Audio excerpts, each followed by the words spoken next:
So we will call to order the January 21st Board of Zoning Appeals meeting. So first order will be a roll call. Justin, am I unmuted? You are, Dean. We can hear you. Steve Dortzweiler present. John Olson present. Bill Sharp present.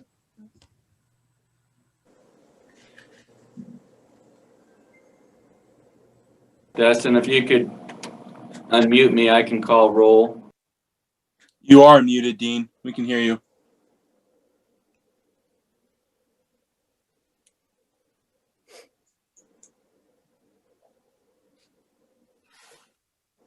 Now I'm unmuted. Okay. So I can, Dustin, I can temporarily unmute myself to ask you to unmute me. Okay. Then I can speak. So, Great. okay. So roll call, Commissioner Dorsweiler, Present. Commissioner Rada, Present. Commissioner Miles, Board Member Miles, I do not see her in attendance. Board Member Sharp, Present. Board Member Olson. Present.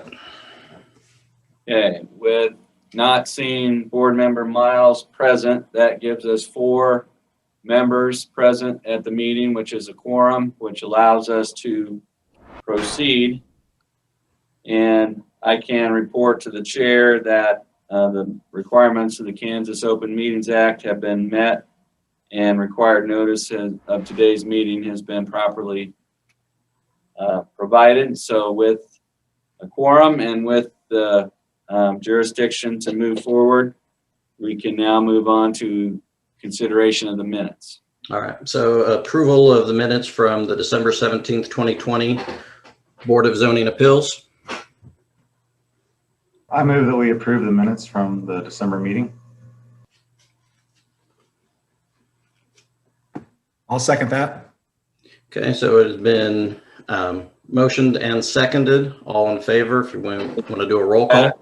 Yeah, was that Board Member Sharp on the, who had the second on the motion? Rada.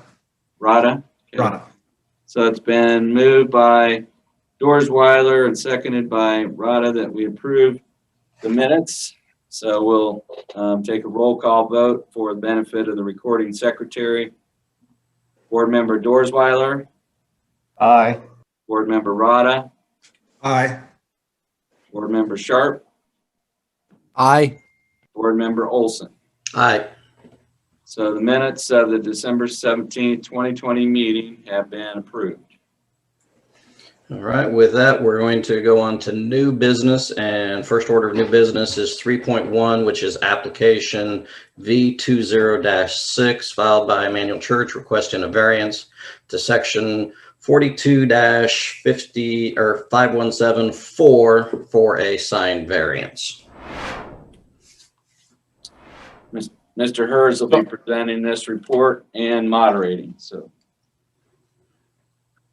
All right. So this report is a continuation from our last meeting when we talked about this particular sign variance request. So I'm not going to go into as much detail going through the staff report as I did last time.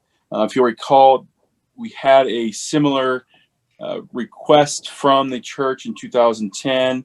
At that point in time, the church attempted to rezone the property from R1 single family to C3 shopping center so that they could have a larger sign above their front entrance, their south entrance coming into the building. At that point in time, the planning commission advised and requested the church work with planning staff to discuss options for modifying the proposed wall sign to make it fit within the R1 district, which has a 32 square foot maximum. And what we did is we as staff worked with the church after that, and a new design was proposed and permitted for a sign above the entry, the south entry.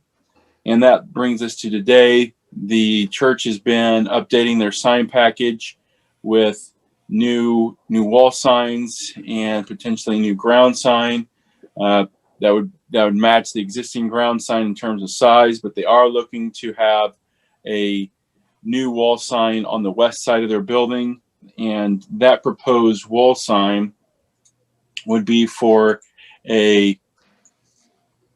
150 square foot wall sign. It would be illuminated, non-scrolling. It would be channel letters, as you see in the graphic on your screen. And when the sign permit came in, proposing the 150 square foot sign, staff was unable to approve the sign because it exceeded the maximum 32 square foot maximum for wall signs by 118 square feet. And we gave them, the church and the sign company representing the church, the option of applying for a sign variance, which is why we're here today. The application was originally scheduled to come to you on November 19th, but was postponed due to a lack of a quorum. We did meet on December 17th. However, one of the applicant's representatives, Jeremy Hopkins, was unable to communicate with us through our Zoom method of public hearing, and the Planning Commission, or the Board of Zoning Appeals, voted to postpone action on this particular item to today's date so that the item could be continued for additional public input. In looking at the uniqueness of the property, the applicant states that the church is unique in that it provides a lot of community benefits, including community meals, and that putting a sign on the west side of their building would help people know where they are. People looking for the church would be able to find them easier, particularly those that are around the Ohio and Cloud intersection. Staff would note that the need for a variance is supposed to relate to the unique characteristics of the physical property itself and not the unique qualities of how the property is used or how a particular use operates. To staff's knowledge, there are no other churches in the Ohio corridor or even in the community that have wall signs that exceed 32 square feet when they are located in an R1 or residential zoning district. And because community outreach and service is a common mission of many churches, and this mission has nothing to do with the unique characteristics of the property, staff does not believe that the applicant has provided sufficient justification as to how the church location and property is unique or disadvantaged compared to other churches located in similar residential neighborhoods along the Ohio Street corridor. We do have a couple of examples of churches that are in the corridor or along the corridor or in close proximity to the corridor. This is a photograph that shows I'll zoom in just a little bit more, that shows the church building and the proposed west wall here where you can see the cross from the Cloud and Ohio intersection. This picture is actually taken from the south corner and not the north corner. This is from where the sidewalk would be if there were a sidewalk in front of Dillon's. Dillon's doesn't have a sidewalk along the Cloud Street frontage, but you can see the sidewalk cut out here where my cursor is on the church. So standing on the sidewalk and looking, at the church, that's what the sign would look like, or what the sign currently looks like. Similarly, I went through and took some similar pictures of other churches along the corridor just as a way of common reference. The First Church of the Nazarene has a 32 square foot sign, which is the same square footage as the Emmanuel Foursquare's church ground sign. And so that's what this looks like. Similarly, from the sidewalk, this is the Church of Jesus Christ of Latter-day Saints and their wall sign, which I think is actually under 20 square feet. You have a 32 square foot sign at St. Mark's from the sidewalk here. And then you have First Southern Baptist Church, which has smaller, skinnier, linear sign that kind of wraps around the corner and is viewed from both both the Ohio side or street frontage as well as the Magnolia Street frontage. And then you have St. Elizabeth Catholic Church. They also don't have a sidewalk, so this is taken actually from Oaks Lane here. And this is another example of a church with just a wall sign. And then lastly, you have Trinity United Methodist, and they are located 450 feet from Ohio on Neal, which is about half the distance from Ohio that the Emmanuel Foursquare Church is located. The Emmanuel Foursquare Church is about 900 feet from Ohio. Trinity United Methodist Church is 450, and you can see it. You can barely make it out here in the background. That's the wall sign there. And this is what it looks like from where the sidewalk would be along Neal, just as a point of reference there for that. So continuing on with the staff report, when we look at the effects on the neighbors, the applicant states the wall sign will not impact the neighbors, that the sign that's being proposed would overlook the Dillon's grocery store parking lot, which would easily outshine the proposed Emmanuel church sign LED channel letters, and would not have any scrolling or flashing. The sign would not be visible to residences to the east, which is where most of the residential properties and residential housing takes place, and is over 250 feet from the properties to the north and to the south. And so staff would agree with all of that the sign would have minimal impacts on the surrounding neighborhood.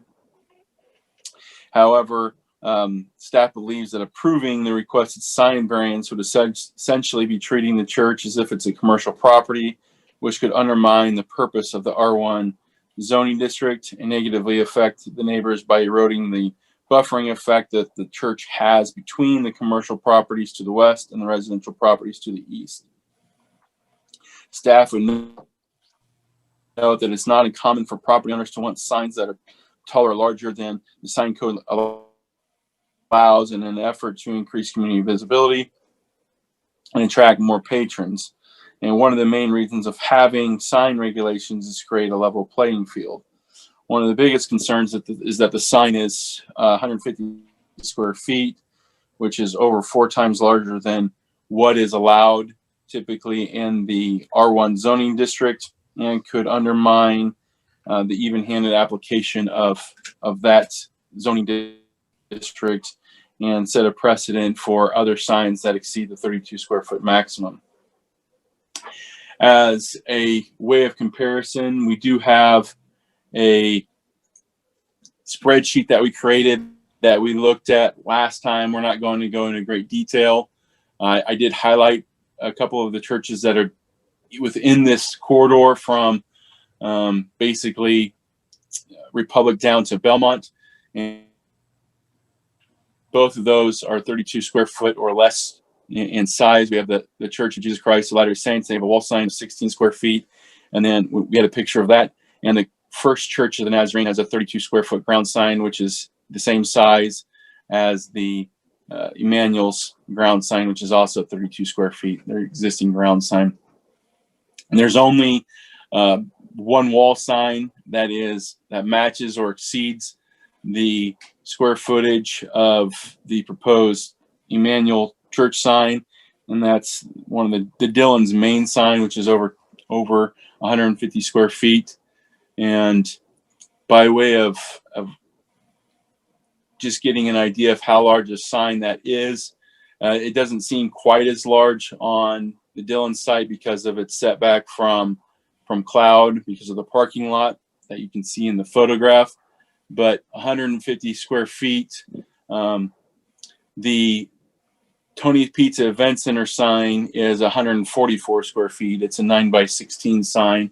Now that's closer to the road than what's being proposed here, but it gives you an idea of kind of the mass that 150 square feet would be, because that exceeds the size of the TPEC sign. And looking at the unnecessary hardship, the applicant states that Cloud and Ohio, that intersection is a very busy intersection, and that having a sign that can be easily seen from Ohio would help people find the church, especially in high traffic situations. And that based upon the United States Sign Council visibility chart, the church's proposed wall sign size is appropriate for the distance and traffic conditions. And again, the church is about 900 feet or so from Ohio. So staff believes that approving a sign size variance for a property just because it is located too far away from a major corridor for a typical 32 square foot sign to be seen could set an unfavorable precedent that encourages future sign size variance requests for properties located near but not directly on that arterial street.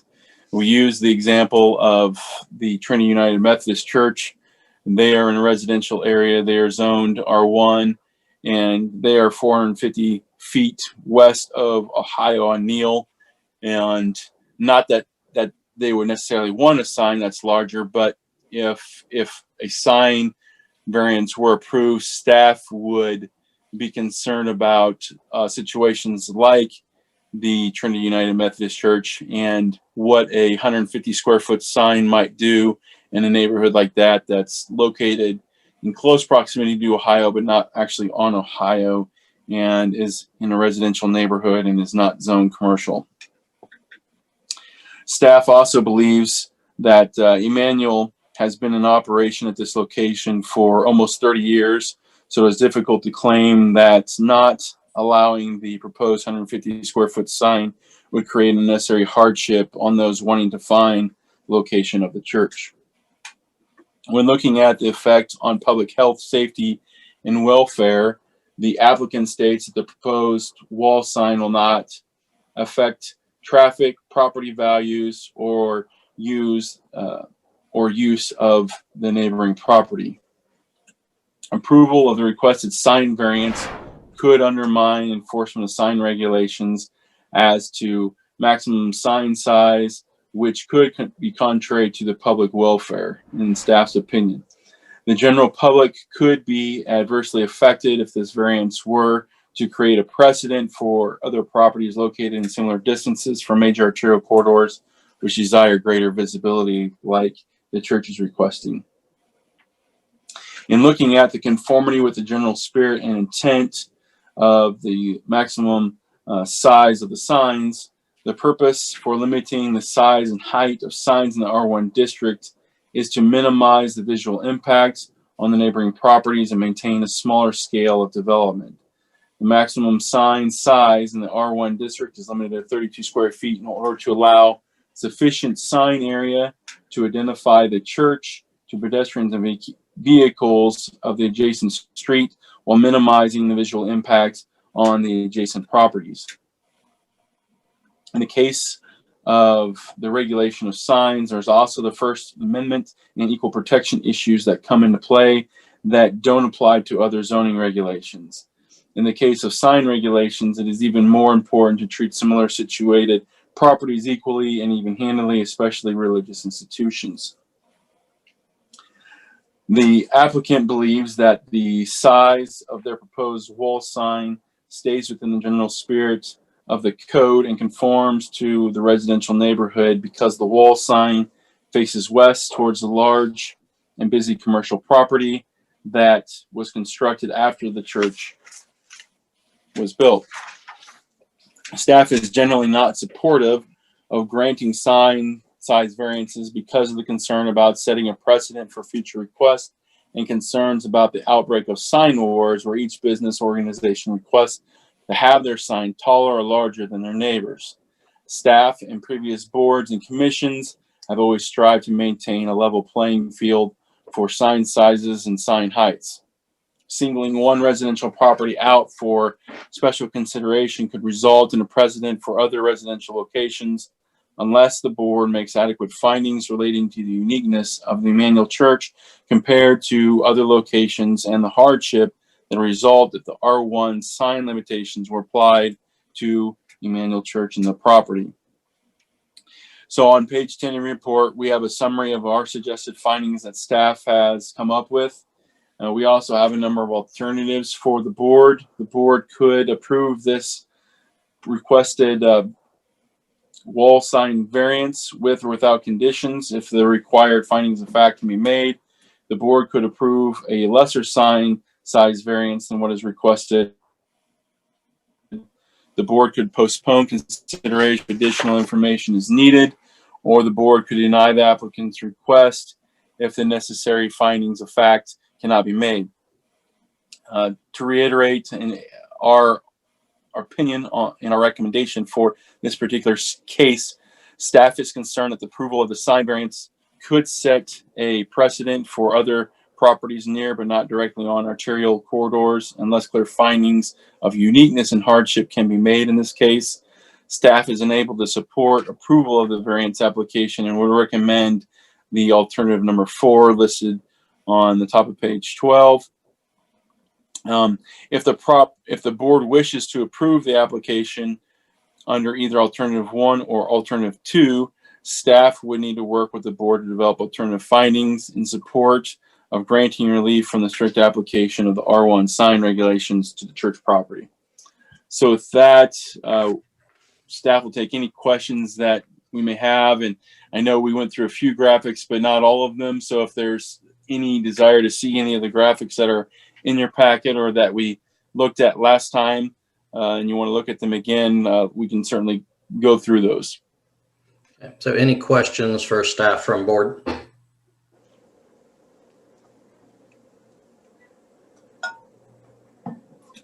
Okay, if no questions for staff, then comments by the applicant. And applicant, please state name and address.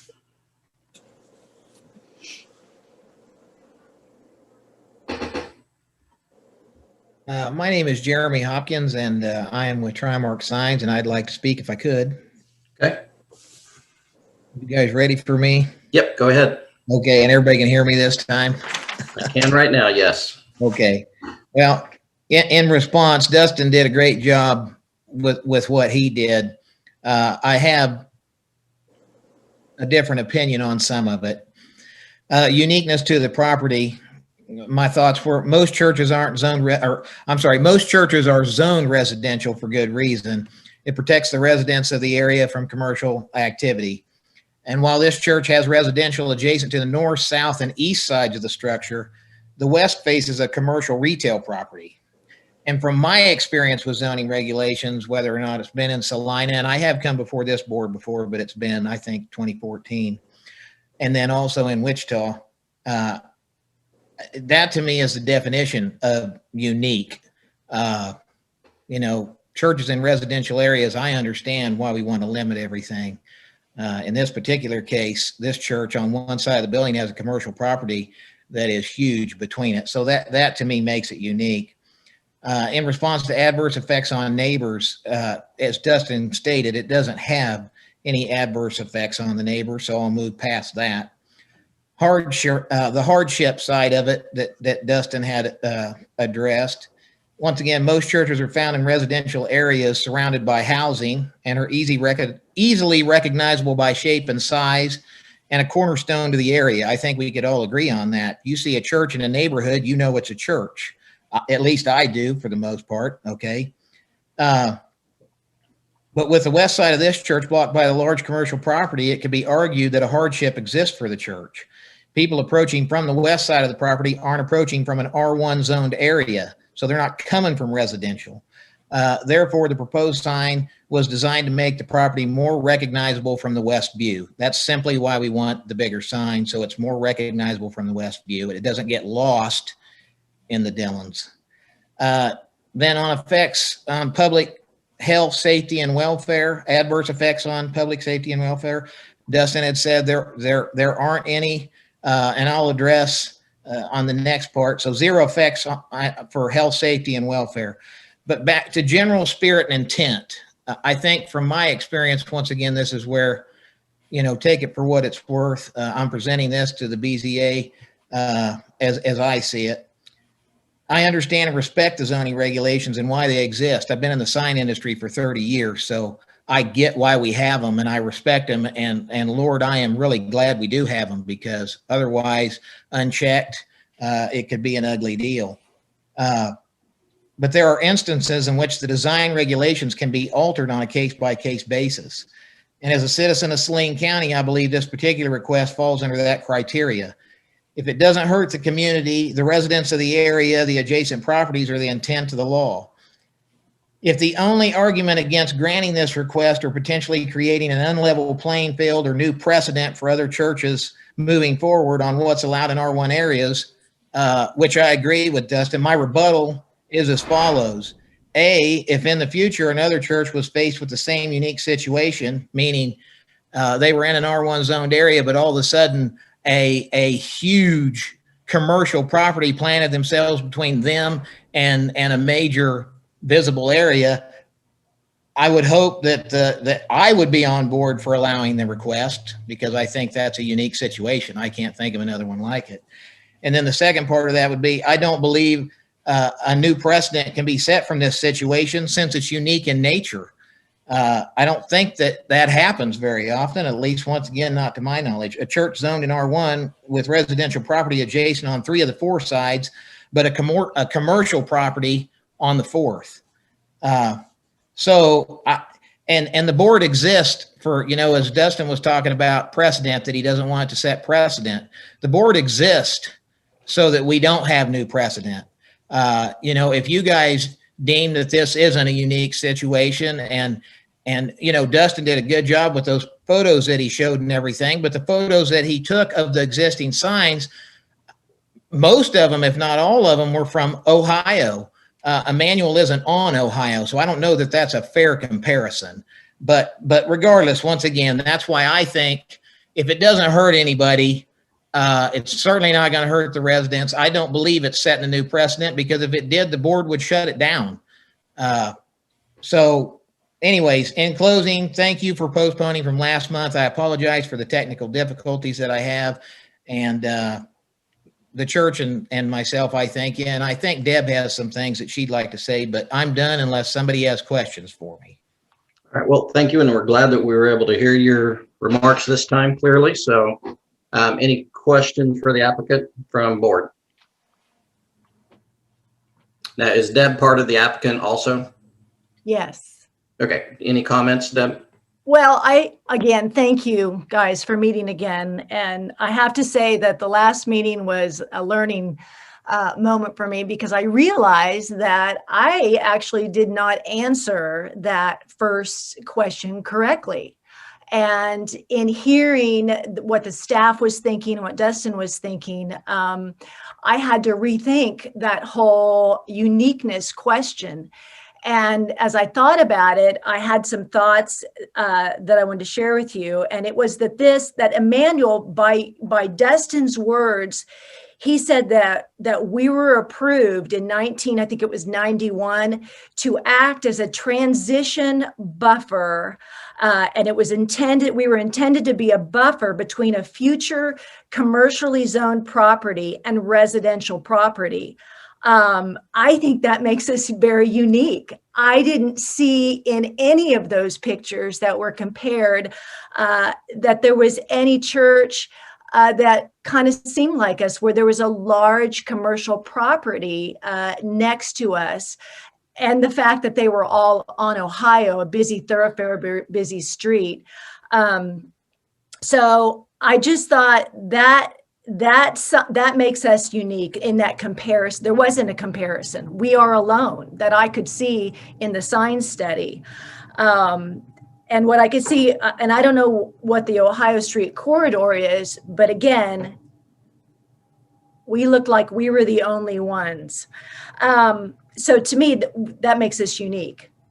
For the question 2, about the property owners, This sign will not change the overall look of our building at all. We stay the same. It's just going to be on that west side. I mean, obviously, we're less lit. We have less traffic. We have smaller signage than the commercial property at Dillon's. So none of that's going to change. Visually, we will be exactly the same. Visually, we will still remain that buffer property that was intended when we were approved to build here in 1991. As for the question 3, the hardship, I have to admit, how do we know? How do we know there hasn't been a hardship towards us because we couldn't meet a need for someone who had a hardship? We don't know. I want us to be found. I want us to be seen. I want us to not have anything impeding the visual from Ohio. What created this whole variance to begin with was the fact of landscaping or the property of Dillon's. Maybe if they wouldn't have had the gas port or they didn't have their trees along the Cloud Street, maybe we wouldn't be here today. But because there's this blocking, there's this impedance of seeing our building, it kind of creates a hardship.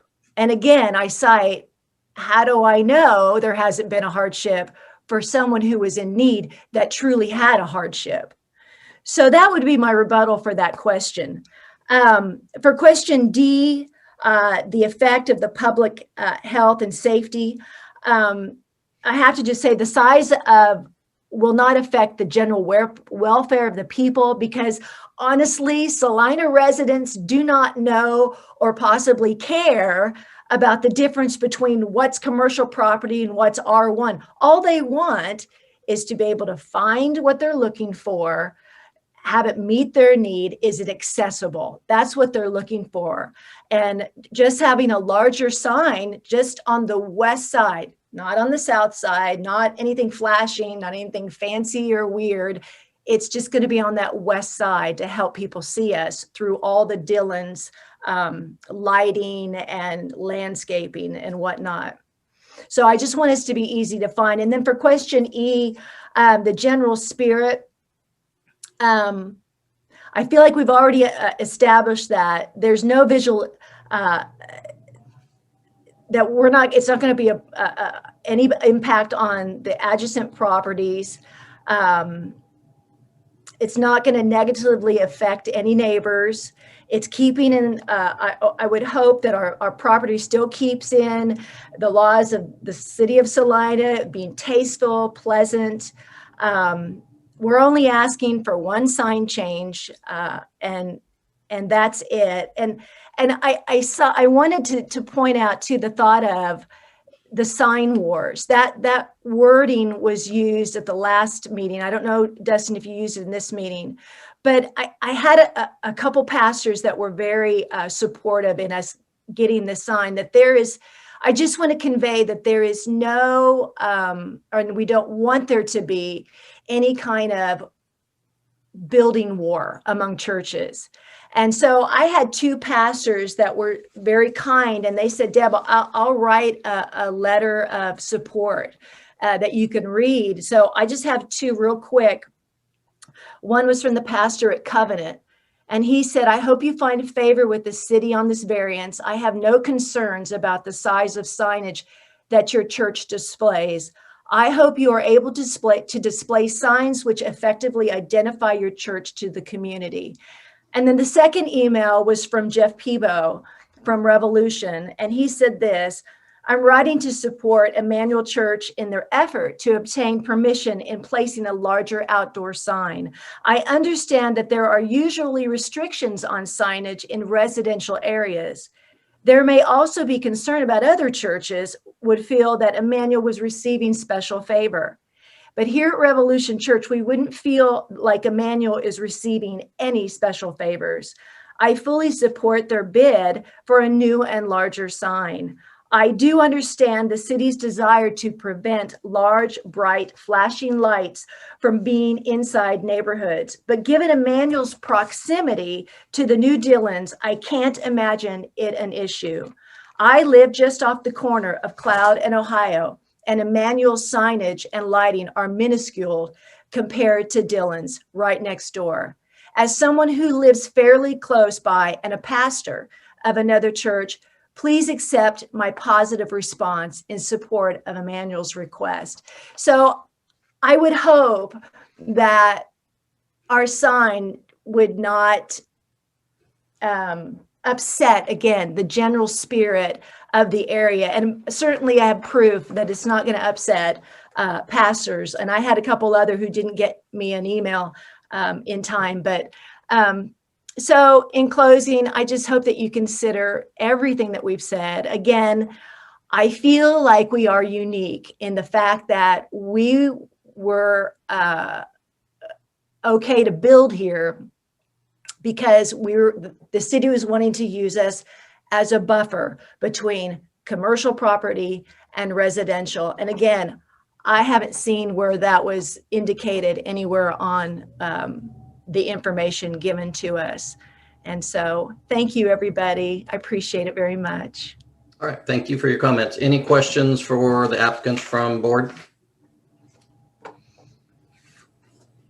Okay, if there are no questions for the applicant, then we would take comments by interested citizens. Any citizens, Dustin, after that you bring them on, please make sure you state your name and address.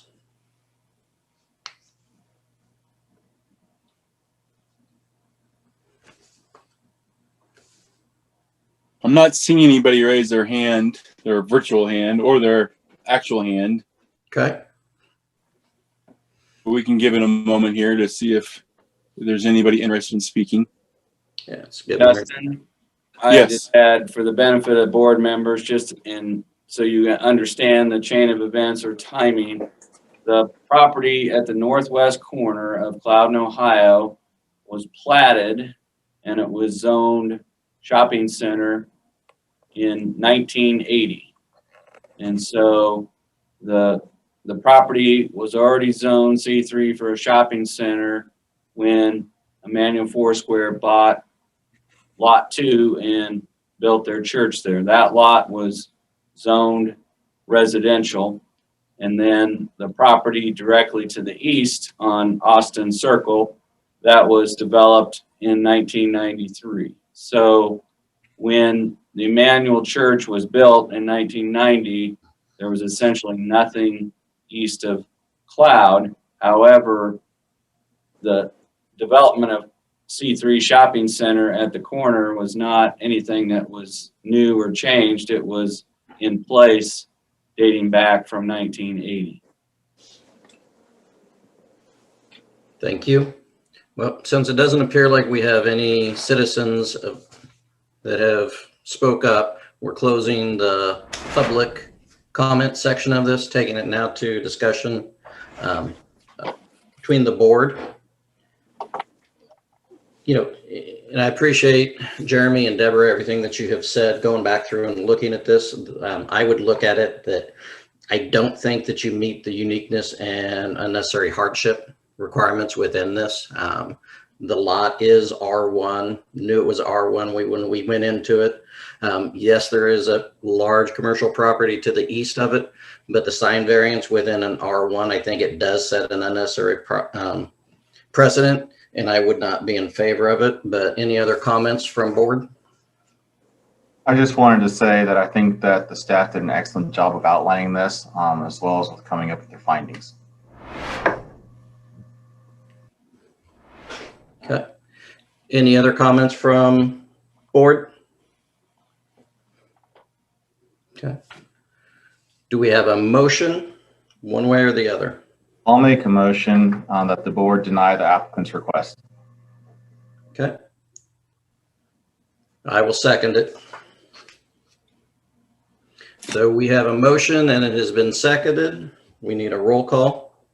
So we have a motion, Dustin, that which option is that in the staff report? It would That's be option 4. Alternative 4 to deny. So we have a motion on the floor to deny the sign variance application B20-6. This would be a roll call to see who's in favor of that motion. Board Member Rada, Agree. Board Member Sharp, Aye. Board Member Olson, Aye. Board Member Dorsweiler. Aye. So there's been a motion made and passed to deny application B20-6.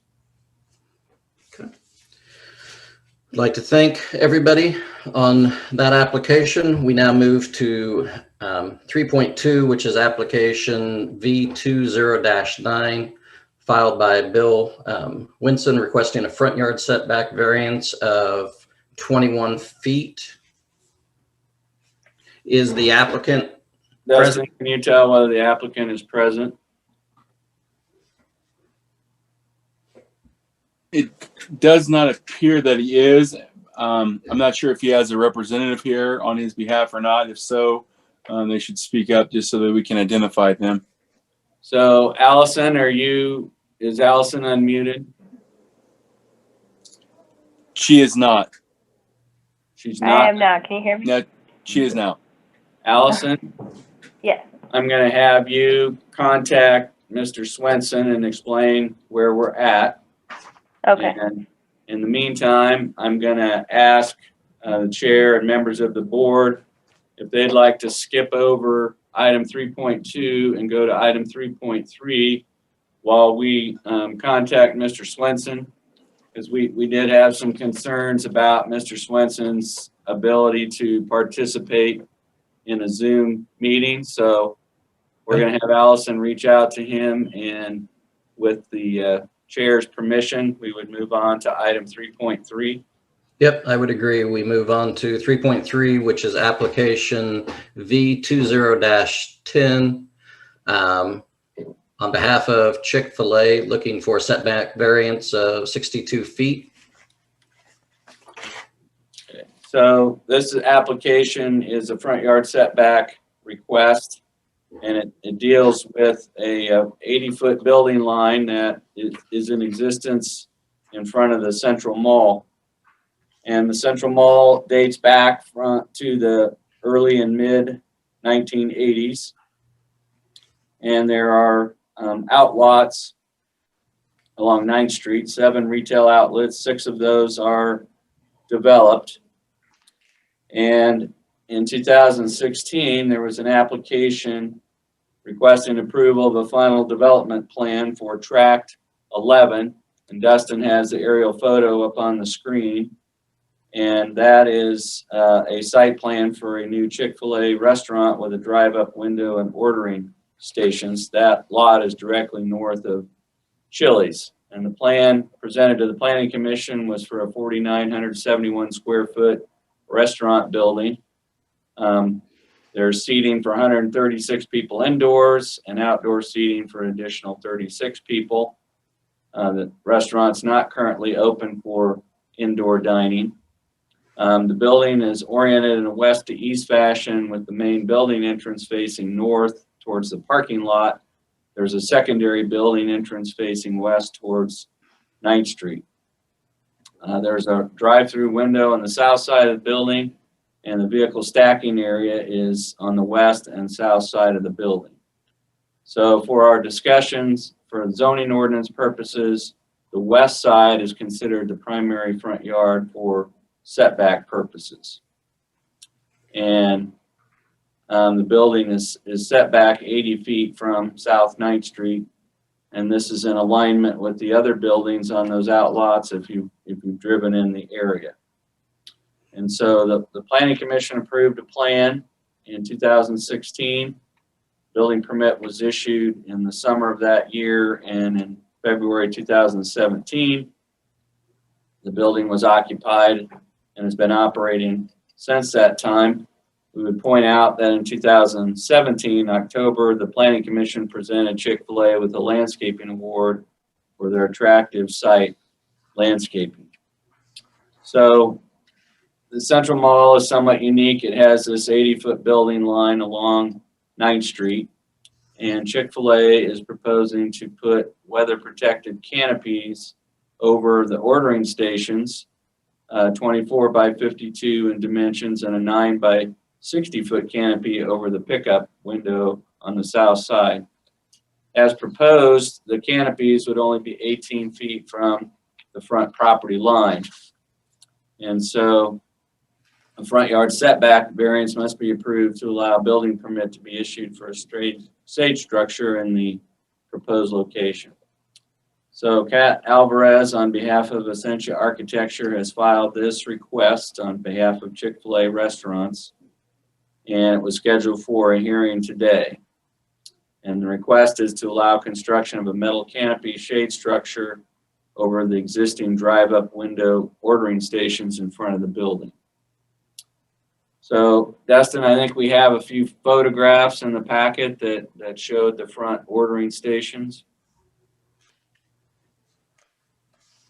Well, these would be photographs that we actually took as staff.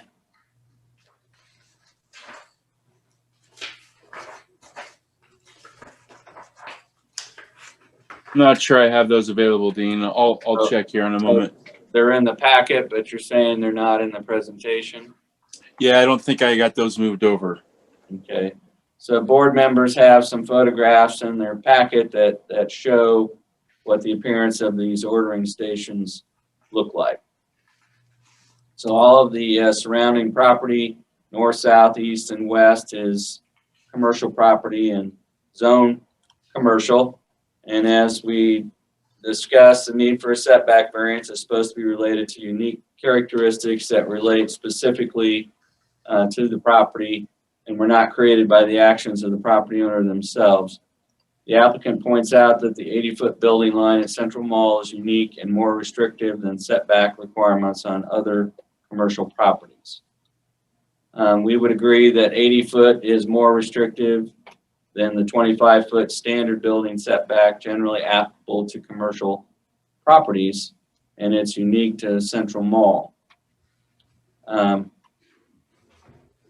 other thing that's unique about the Chick-fil-A is there's no frontage road in front of it like there is in front of Urgent Care, IHOP, Taco Bell, and Starbucks.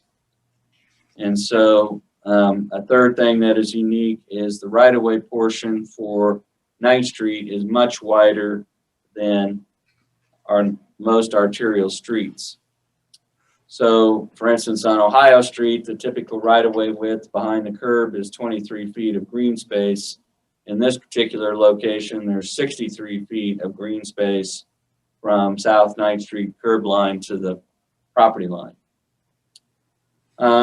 It's not unique to the property, but Chick-fil-A is unique as a restaurant. At least how it's operating now is it has employees outside at the ordering stations assisting with transmitting orders inside to the restaurant. The proposed canopy would provide weather protection for those employees. The applicant's representative doesn't believe this will adversely affect the rights of adjacent property owners. It will allow for the drive-through lane to process orders quicker, provide a safe environment for coworkers while protecting them from the weather. Staff would agree that there should be a minimal visual impact on neighboring properties. Chick-fil-A site has 1.5 acres. The canopy is proportionately small. It would also be open on all 4 sides. So it should not be much more visually noticeable or intrusive than the ordering stations themselves. As we understand it, the proposed canopy design blends in with the existing improvements.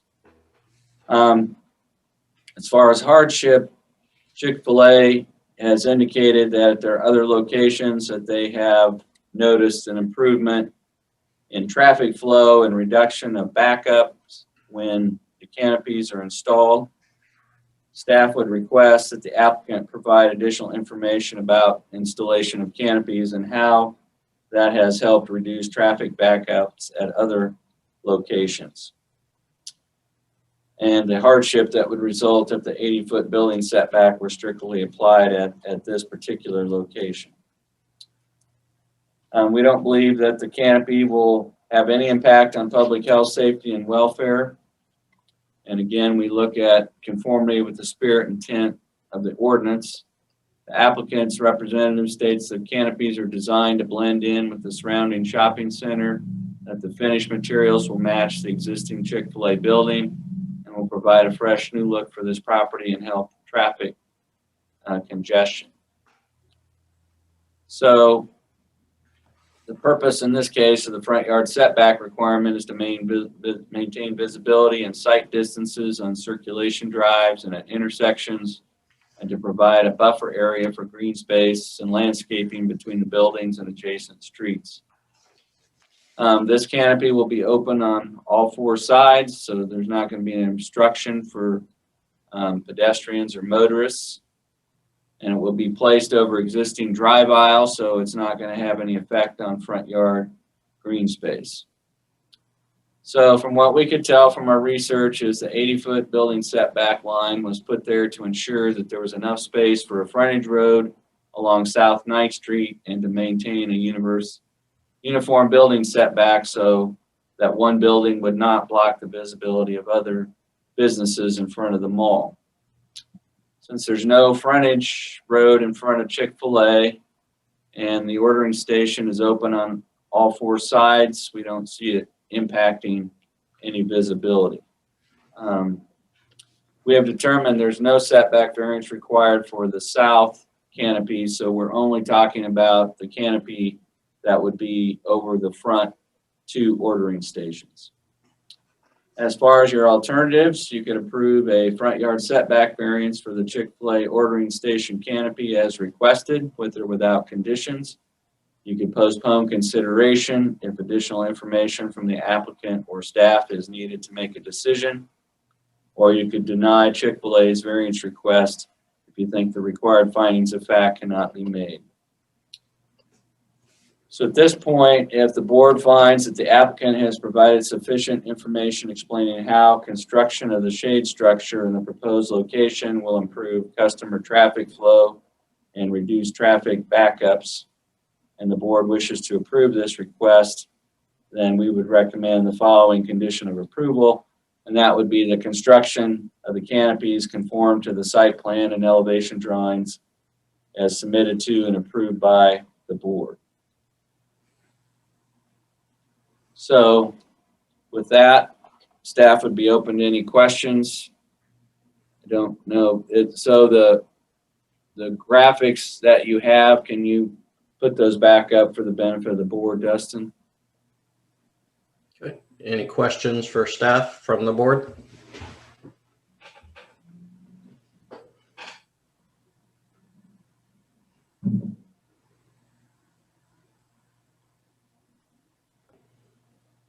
So Dean, and I think you've said it several times, so really the only reason for the 80-foot setback was to ensure that the allowance for a frontage road through there, which obviously there's not going to be a frontage road through. Some of the preliminary plans for the mall continued that frontage road on to the north up to the north entrance, and Right. there were various amendments and redesigns to the plan, and the final plan they came up with, they decided to terminate the road there. But all of the buildings that are there today meet that 80-foot setback requirement or greater. And to a degree, it's similar to what we discussed with signs, that if you allowed a solid building to be pushed too close towards 9th Street, that could be perceived as blocking the view or visibility of businesses to the south. And so maintaining that uniform setback line was important to the mall.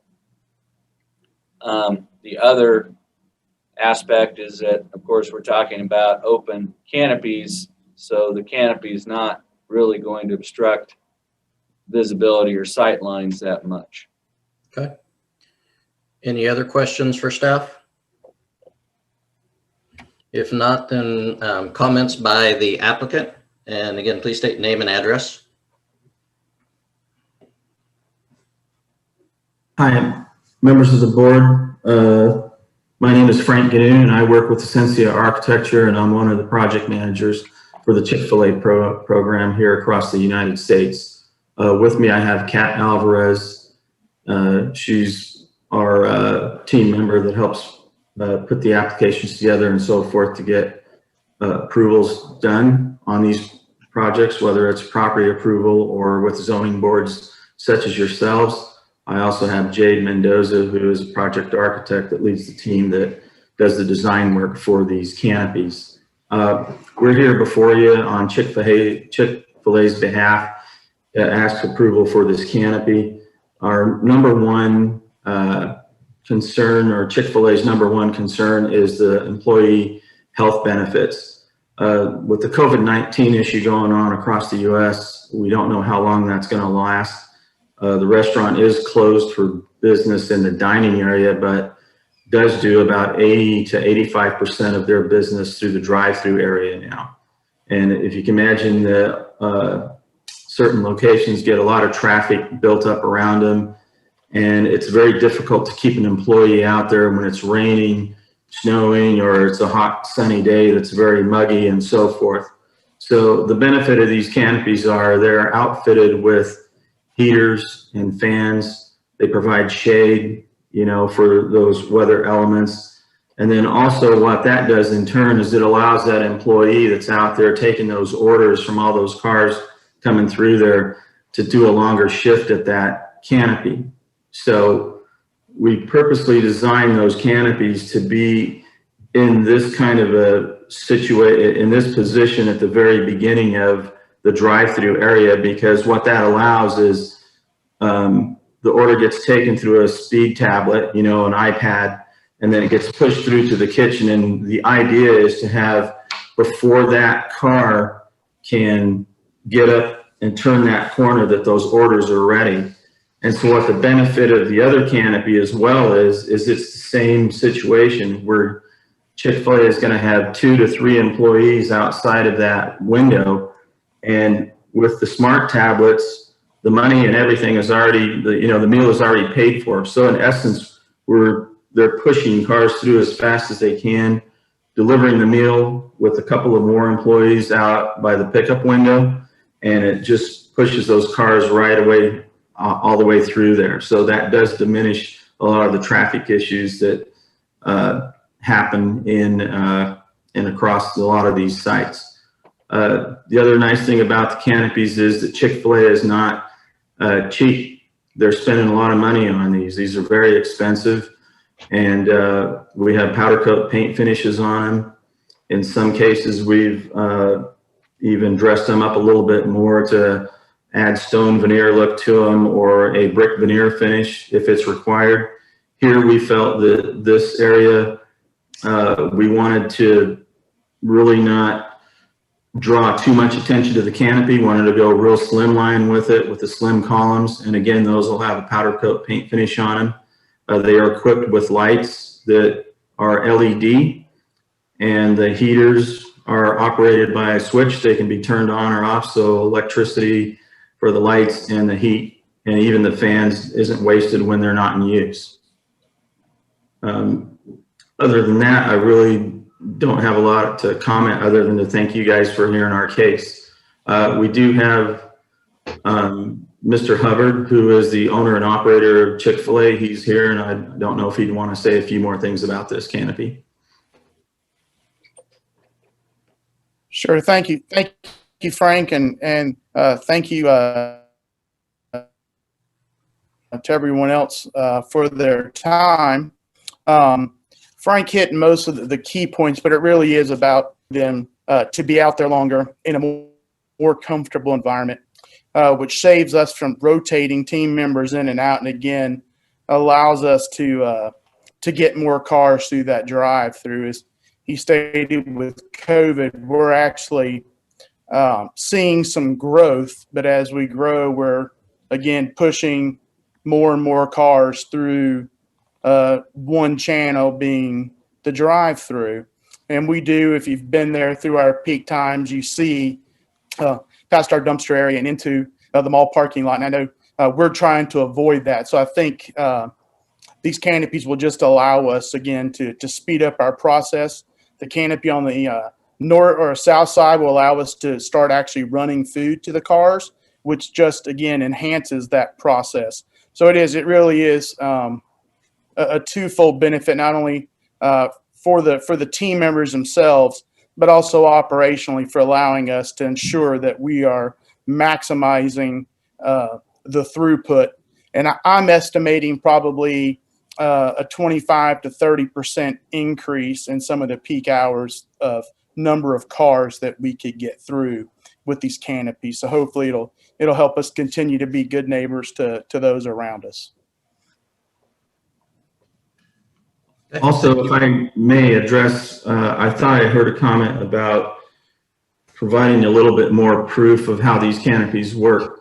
Our office is located here near Chandler, Arizona, and there is a shopping center just south of us that is extremely overpacked with cars and parking, and it's just a zoo to get down there in the daytime. So we had a site there, with Chick-fil-A with the same similar setup, and it had dual order point canopies and also the meal delivery canopy in there. So as a test, we all jumped in my truck and we went right down there at noon, the worst time you could probably go. And we were the 44th car in line when we started, and we got in and out of that line in 14 minutes and 30 seconds. So that's a pretty significant amount of traffic to move through an order point system like that. So Chick-fil-A really honestly does have this down to science, and they really know what they're doing. We've done this in over 380 sites over the last 3 years, and it's really paid off as it gives the employees the benefit of shelter, better, healthier environment. And, really, we're not going to be altering any landscaping or anything. These canopies are going right over the top of the existing canopies that are already there. Thank you. Thank you. Are there any questions for the applicant from the board?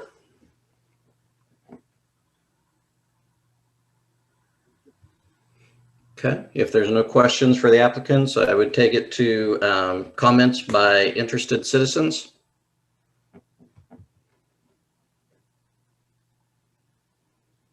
If anyone's interested in speaking, there's a virtual hand you can raise, or if you simply wave your hands, I'm going to look through and see if I see anybody waving their hands.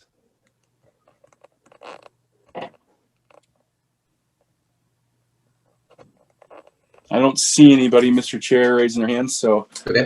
I don't believe we do have anybody from the public interested in commenting. All right, so we're going to close the public comment section, and we're going to take it back to the board for discussions. Any questions or discussion among the board?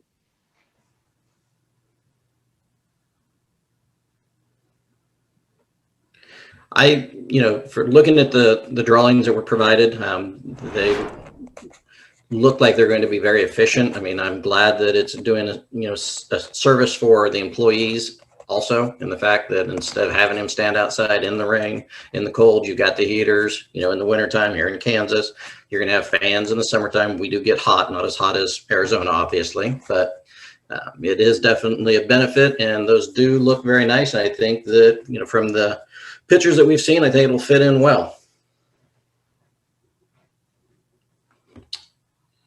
I did want to compliment the applicants and their team for furnishing us with really good set of drawings that help staff and hopefully the board get a clear depiction of what was being proposed. They were extremely helpful for staff in terms of preparing our report for you today.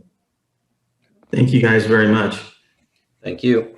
So from the board, is there any discussions or is there a motion? I'd like to make a motion that we pass application V20-10 or approve. I'll second it. Okay, so we have Motion from Mr. Sharp and a second from Mr. Dorsweiler. Correct. So there's a motion on the floor to approve the variance application filed by Essentia Architecture on behalf of Chick-fil-A. All those in favor of the motion, Mr. Rada's vote.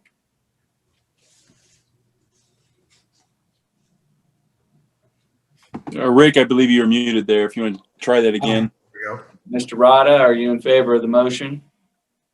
Aye. Mr. Olson, Aye. Mr. Dorsweiler, Aye. and Mr. Sharp. Aye. So that motion passes by a 4-0 vote. For the benefit of the applicants, we will put a written summary of today's approval and provide that to you. But what today's action does is allows us to issue permits for the 2 canopies as proposed. So today's action is final, and so as soon as Chick-fil-A wishes to submit an application for permits to erect the 2 structures, we would be in a position to issue those. Mr. Chairman and board members, thank you very much for your help in this matter. We really appreciate this. Yes, thank you. Thank you for your time today. Thank Thanks. you. Thank you. All right, so that brings us back to application V20-9. So Dustin, do we have the applicant available? I don't see that the applicant has logged in and joined us yet. I think we want to check with Allison to see if she has an update, or maybe Dean does. Am I audible, Dustin? Yes, you're audible. Okay. The Allison was able to reach Mr. Swenson. Mr. Swenson did not understand, in his words, that he needed to be present or participate in today's meeting. So it's our recommendation to give him one additional opportunity. We will, he has a neighbor's taken an interest in his case, and we're going to reach out to that neighbor to either see if they can help facilitate Mr. Swenson's participation or be his representative themselves, since this particular neighbor is in favor of the application. So our recommendation, and I don't have it in front of me, Dustin, do you know what the date is of the February meeting? Let me look it up here real quick. See if I can find that. I was thinking it was the It'll 18th. be the 18th. Yeah. So we do have an application already filed for the 18th. And so we generally try to give your bylaws say that an applicant who fails to appear, you give them one additional chance and postpone the item till your next available meeting. So I guess for item 3.2, we would entertain a motion to postpone item 3.2 to the February 18th board meeting. And then we'll do our best to get Mr. Swenson to participate. I'll make that motion to table this application. So we have a motion from Mr. Dorsweiler and a second from Mr. Olson to postpone consideration of this item to February 18th meeting. Mr. Rada, Aye. Mr. Sharp, Aye. Mr. Olson, Aye. and Mr. Dorsweiler. Aye. So that motion passes 4-0, and that item will continue to your February 18th agenda. And then that would bring us to administrative items, which include consideration of your annual report. So each year, the mayor and city commissioners ask that its appointed boards and advisory boards submit a report talking about its activities, its workload, number of meetings, membership attendance, and participation. And so we had a total of 10 variance applications that were received in 2020 and 1 appeal case. That compares to 9 the previous year. 8 of those were heard in 2020. 2 of those were carried over and considered today. No administrative variances, which are minor variances that can be approved by staff, were held or approved in 2020. Based on our records, you have 12 monthly meetings in a calendar year. Our records show that the board met for 5 regular meetings and you had 1 board training session. 4 of your meetings were live and your December meeting was by Zoom. We had 1 scheduled meeting in March that was canceled due to the COVID outbreak, and your November meeting had to be canceled due to a lack of quorum. So the other 5 meetings were not held because we didn't have any agenda items. Last year, you denied 1 variance application. You approved 5 variance applications. And we had 1 variance application that was withdrawn by the property owner. You also had an appeal last year, appealing the zoning administrator's determination that an attached garage that was on the opposite side of the house from an existing attached garage was a second garage. And at that December meeting, the board agreed that the proposal was for construction of a second garage. Of your 10 variance applications, 6 were residential, 3 were commercial, and 1 by a church.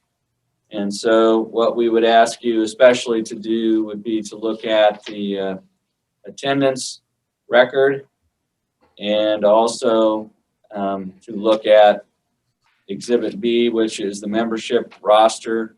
Just make sure we have your correct mailing address and information on there, and it has your date that your terms expire.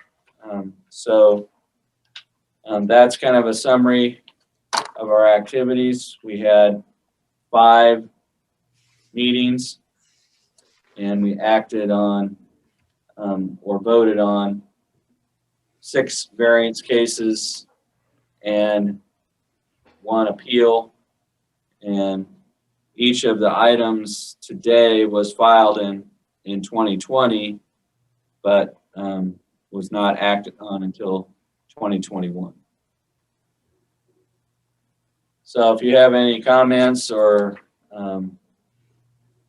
corrections or anything you see as it relates to the board attendance or your contact information, if you could bring that to our attention.